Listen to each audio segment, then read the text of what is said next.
فی ای صورت ما شاء رکبک، جس شکل میں چاہا تجھے ترکیب کر دے. یعنی اللہ تعالیٰ نے آپ دیکھیں کہ ہر انسان کے چہرے کے اوپر 2 آنکھیں، 1 ناک، 2 ہونٹ، 2 کان، یہ سب کی یہی ہے نا، لیکن ایک بندے کی شکل دوسرے سے نہیں ملتی. میتھمیٹکس میں تو فارمولہ بولا جاتا ہے کہ پاسبلٹیز یہ ہیں کہ 2n، یعنی اگر چہرے کے اوپر 5 چیزیں لگی ہیں نا تو 2n، 2 multiplied by 2 multiplied by 2 multiplied by 2 multiplied by 2، یہ پاسبلٹیز ہیں. لیکن یہاں تو اربوں کی پاسبلٹیز اللہ نے بنا دی.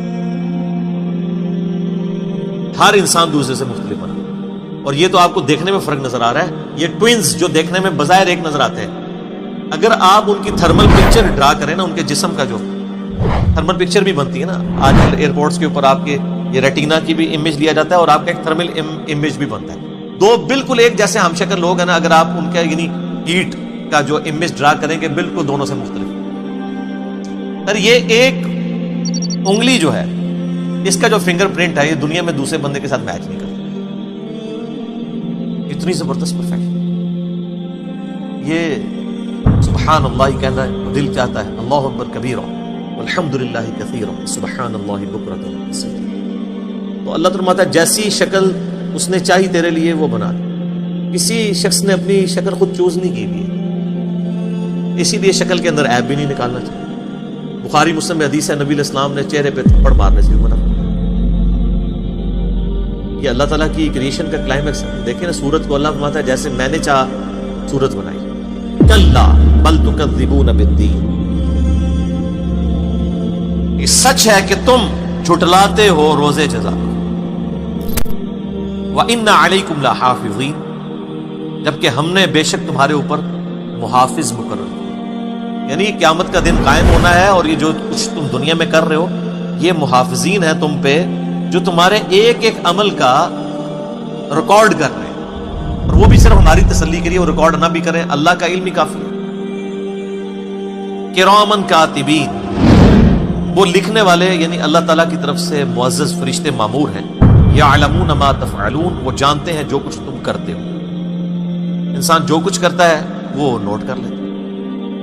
نیکی ہے تب بھی نوٹ ہو رہی ہے، برائی ہے تب بھی نوٹ. اور قیامت والے دن نامہ اعمال لا کے انسان کے سامنے رکھا جائے گا، اور اللہ تعالیٰ فرمائے گا کہ آج اپنا نامہ اعمال پڑھ، آج تو اپنا حساب کرنے کو خود ہی کافی. سورہ بنی اسرائیل. ان الابرار لفی نعیم. اب یہ سب کچھ نامہ اعمال تو لکھے جا رہے ہیں، لیکن اس کے بعد انجام کار کیا ہونے والا ہے قیامت والے دن؟ بے شک جو نیکوکار لوگ ہیں وہ عیش و آرام میں ہوں گے، اللہ کی نعمتوں میں ہوں گے. وَإِنَّ الْفُجَّارَ لَفِي جَحِيمٍ، اور جو بدکار لوگ ہیں وہ جہنم کے اندر. اللہم اجرنا من النار، اللہم اجرنا من النار، اللہم اجرنا من النار، آمین. یصلونہا یوم الدین، وہ داخل ہوں گے اس جہنم میں اس بدلے کے دن، قیامت کے دن. وما هم عنها بغائبین، اور پھر وہ اس سے غائب نہیں ہو سکے. کوئی نکل نہیں سکتا دوزخ سے. دنیا کی جیل تو کوئی توڑ کے نکل سکتا ہے، اللہ کی جیل سے کوئی نہیں نکل سکتا. وما ادراک ما یوم الدین، اور تمہیں کیا ادراک، تمہیں کیا خبر، تم کیا اسیس کر سکتے ہو کہ وہ جو روز جزا کا دن کیسا ہوگا. ثم ما ادراک ما یوم الدین، پھر تمہیں کیا معلوم کہ وہ قیامت کا دن کیسا ہوگا.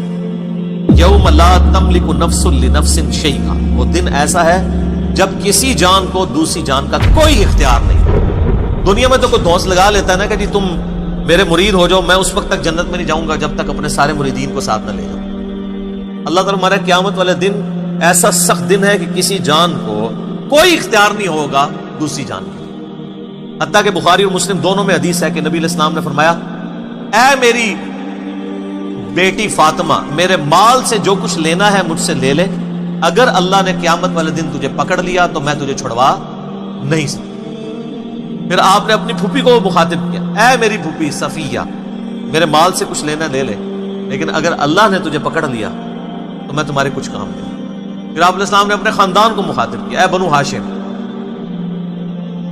دنیا میں کوئی معاملہ میں تمہارے ساتھ کر سکتا ہوں، اگر قیامت والے دن اللہ تعالیٰ نے تمہیں پکڑ لیا تو میں تمہارے کچھ کام نہیں آؤں.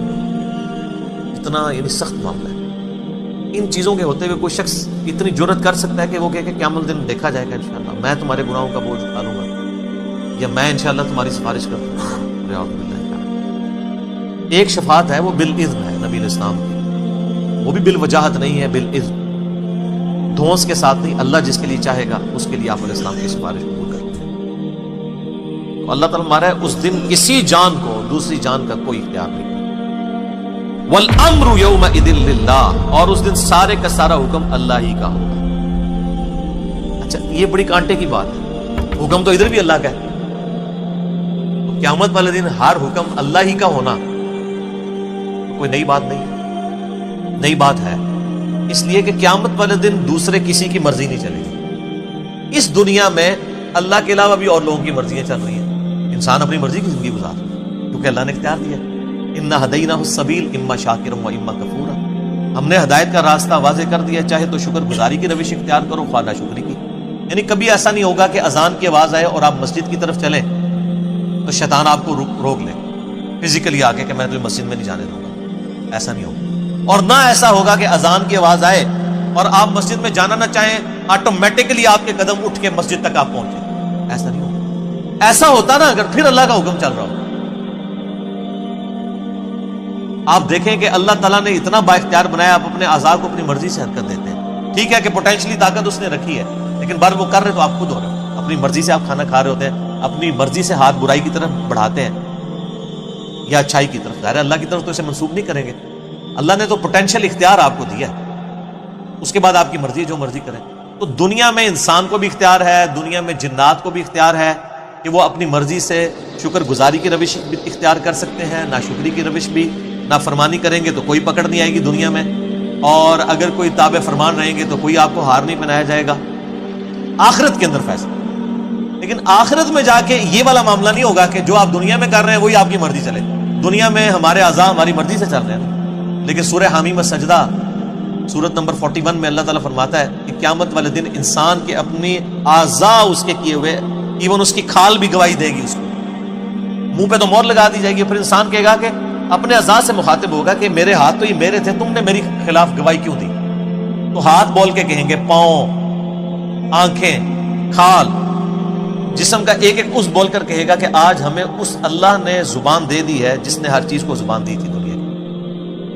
دنیا میں ہمارے ہاتھ خاموش ہیں لیکن کیا نہیں بولیں گے، حق میں یا خلاف گواہی دیں گے، تو یعنی ہمارا یہ والا اختیار بھی ہم سے چھین لیا۔ حتیٰ کہ قرآن حکیم میں آتا ہے کہ قیامت والے دن جب اللہ تعالیٰ کی ایک شان دکھائی جائے گی، ساتھ کھولی جائے گی، تو ساری مخلوقات سجدے میں گریں گی،